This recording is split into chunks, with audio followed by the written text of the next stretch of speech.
Huwag mong sayangin ang oras at lakas mo sa mga taong hindi nakikita ang halaga mo. Kung may mga tao na hindi ka pinahahalagahan o hindi ka tinatanggap, huwag mong pilitin ang sarili mong mapasaya sila.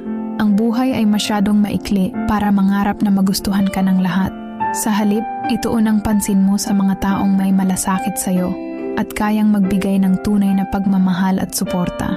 Matutong pahalagahan ang sarili mo at maglakbay ng kasama ang mga taong may malasakit.